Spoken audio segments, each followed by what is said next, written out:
when the client contacted me, he said, hey, I need a cool table for my entryway to put my Tesla keys on. I was like, yeah, that sounds awesome. No problem. So we came up with some drawings and the wood I had, and we got this super cool idea of using this, it's called a cookie, a slab of a log on each end with the Tesla symbol and a name in the middle, and fill that with epoxy. And so here I'm cutting out all the little pieces. They're kind of technical because if you look at them more closely, you'll notice they're not just 45-degree cut, they're rounded, the top and bottom of each letter. And so get them all glued down, and that begins the epoxy pours. There are actually like 11 different epoxy pours in this project. So do the bottom one, put the core in the middle, and this is going to save us a lot of epoxy and money by filling it with a core like this. Go around the edges, and we need lights, so we're going to take it to the next level and fill it up with some cool lights like that, LEDs. They're going to shine red, and out the front like this white band. So the clear level is to help the light diffuse in underneath the red and hopefully make it glow more, but I don't know if that actually worked very well. You be the judge. We get that in there, and bam, it's really bright like that, right?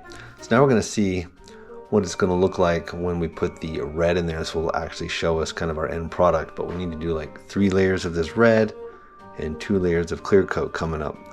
So look at that, that's cool. And at the same time, we're kind of practicing different designs in the red, mostly on this layer and the last one, and get it super level before that last one because we don't want it puddling or running over the edge, right?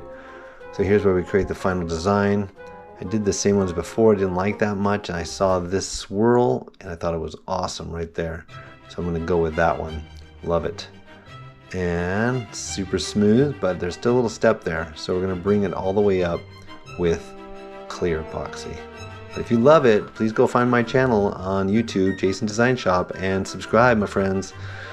Okay, pop those bubbles, even the little ones that wouldn't come out. This leads to a future issue, although this gets covered up with the last clear coat pour. So we take all the form out, the mold, and the hard part I was worried about is cutting the whole back off, because this is a entry table, or anytime you have a hallway table, you want that back to be flat up against the wall, and it gives it some support as the legs get tighter and tighter, right? And it's tall, so you don't want it falling over if anyone bumps it, kids and things. So put on the saw stop, 3 passes, and it cut right through it, no problem. I did have to make a little holder there to keep it all straight, an additional length on the fence, but it worked. Love that saw stop. Thank you so much. Well, now we got to be super level because we only need an 1/8 inch of epoxy across the whole thing now, and we can't have it going to one side and puddling up and being thin on the other side, or even worse, running over.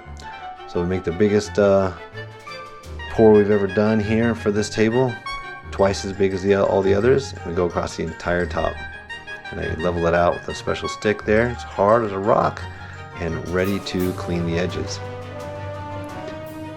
And all those wood and everything is now underneath the top layer. So it's really sharp around the edges when you pull that tape off. So lots of sanding after. It looks like you're done, but you're not. And we sand all this up, and I polyurethane around the edges and stain it. And I try to do the front that I'm sanding there, but it just doesn't come out like I was hoping. Later I saw I had a satin instead of a high gloss, but I don't know if that would have made a difference.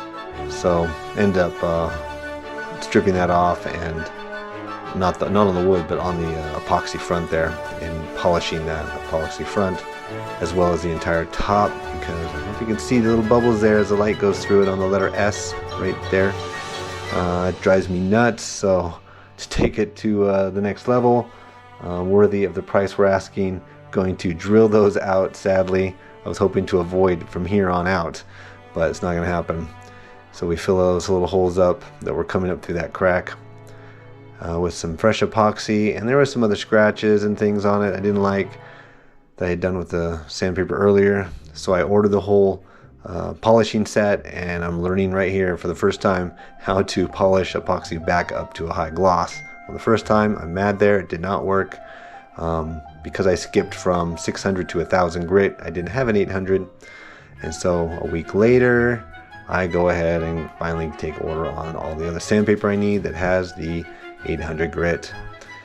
and 6, 8,000, 1,500, 2,000. So you'll see me going through all those really fast, and then I start wet sanding. It keeps the dust down, and it keeps actually the sandpaper from clogging up, which is really the problem with epoxy. It just clogs all up and doesn't do anything.